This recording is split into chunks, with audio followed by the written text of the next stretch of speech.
Hello everyone, welcome back to the channel. कैसे हैं आप सब लोग? आई होप आप सब बहुत अच्छे होंगे। और ये जो ब्लॉग है, ये ब्लॉग बना रही हूँ मैं राजस्थान से। मैं गणगौर पूजा के लिए चली गई थी राजस्थान अपने मायके।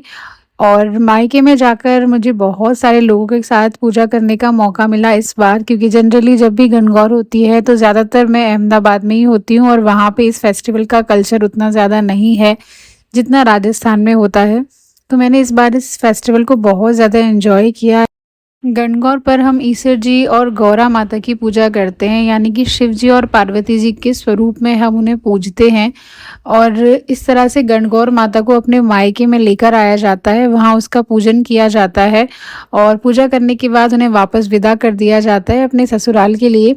तो जो सुहागन औरतें होती हैं और जो कुंवारी लड़कियां होती हैं, वो सभी गणगौर की पूजा करती हैं। सुहागन औरतों के लिए उनके जो हस्बैंड हैं उनकी लंबी आयु के लिए व्रत वो करती हैं और पूजा करती हैं, और जो कुंवारी लड़कियां हैं वो अच्छे वर की प्राप्ति के लिए ये पूजा करती हैं।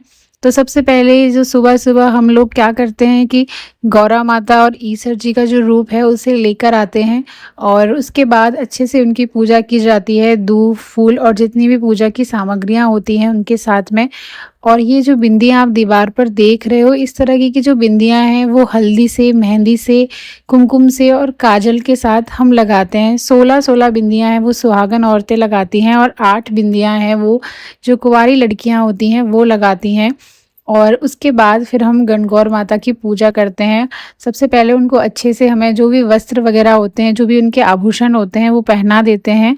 और हमारे यहाँ गणगौर पर गुना बनाए जाते हैं। एक अलग तरीके की मिठाई होती है जो सर्कल्स में बनती है और उसे अच्छे से चाशनी से कोट करके बनाया जाता है और वो ही हम पूजा में रखते हैं। और उनके साथ साथ हमें जो भी कपड़े वगैरह या सुहाग की चीज़ें होती हैं उन्हें हम पूजा में रखते हैं, और उन्हें हम अपने से बड़े जो हमारी सास है, ननद हैं या जेठानी है, जो भी हमारे साथ में है उनको हम उन्हें दे देते हैं। और जब पूजा हो जाती है, यानी कि जब गणगौर माता और ईश्वर जी की अच्छे से पूजा हो जाती है, उन पर दूब फूल, हल्दी, चंदन, ये सारी चीज़ें, उनको जो ज्वेलरी पहनाना है, कपड़े पहनाना है, ये सब करने के बाद और ये बिंदियाँ हम दीवार पर लगाते हैं। और बिंदियाँ लगाने के बाद हम सब लोग कहानी सुनते हैं जो कि शिव जी और पार्वती जी की कहानी है, जिसमें माता पार्वती हैं वो अपने मायके जाती हैं और किस तरह से जब वो वापस आती हैं तो कौन कौन सी चीज़ें हैं जो उनको शिव जी से प्रश्न करती हैं और उनका उत्तर मिलता है। तो इसके ऊपर उनकी कहानी होती है। और देखिए इस तरीके की जो मिठाई होती है, यानी कि जिन्हें हम गुना बोलते हैं, वो इस त्योहार पर बनाए जाते हैं। और इन गुनाहों को हम आपस में ना एक दूसरे के साथ एक्सचेंज करते हैं, यानी कि जो हमारे पास होते हैं, हमारे गुना हम अपने पार्टनर को दे देते हैं और उसके गुना हैं वो हमारे पास आ जाते हैं और उसके बाद हम इन्हें प्रसाद के तौर पर खाते हैं। और साथ में जब भी हम कहानी सुनते हैं तो कहानी सुनने के साथ जो कुछ हरी चीज़ें होती हैं जो कि वन में पाई जाती हैं, जंगल में पाई जाती हैं, जैसे कि आँख का फूल होता है, दूब होती है, या जो अलग अलग फूल होते हैं, इन सब के छोटे छोटे टुकड़े करके हम इन्हें 16 पार्ट्स में डिवाइड करते हैं, क्योंकि गणगौर के दिन जो 16 नंबर होता है वो शुभ होता है। हम जो 16 गुने हैं वो पूजा में रखते हैं, साथ ही जो 16 श्रृंगार होते हैं गणगौर के, पूरे हम जितना भी श्रृंगार कर सकते हैं, सुहागन स्त्रियां वो 16 श्रृंगार करती हैं। और ये छोटे छोटे जो टुकड़े होते हैं, साथ में हम गुना के भी 16 टुकड़े लेते हैं और इन सबको मिक्स करके जब वो कहानी पूरी हो जाती है तो हम उसे प्रसाद के तौर पर खाते हैं।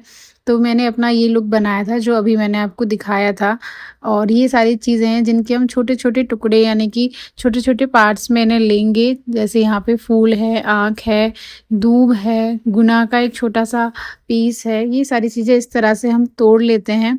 और जब तक पूरी कहानी चलती है ना, तब तक हम ये छोटे छोटे पीसेस में इनको अच्छे से कलेक्ट कर लेते हैं और साथ में इसमें जो हलवे का प्रसाद बनता है वो मिक्स करके और फिर हम कहानी के बाद खाते हैं।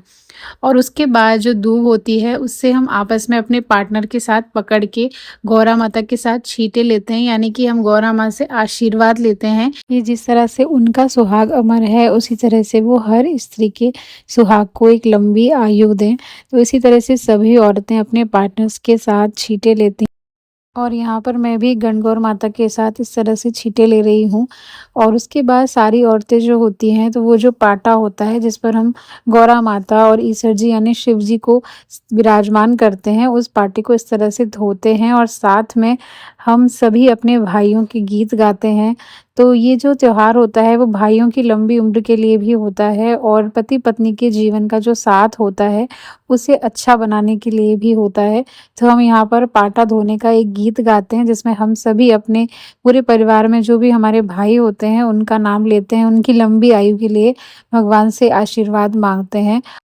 और गौरा माता को इस तरह से छींटे देने के साथ ही हमने जितनी भी ज्वेलरी पहनी होती है, यानी कि जितनी भी सुहाग की चीज़ें हैं, श्रृंगार की चीज़ें हमारे पास होती हैं, उनको भी हम छींटे देते हैं, यानी कि उस पानी के साथ हम स्पर्श करवाते हैं।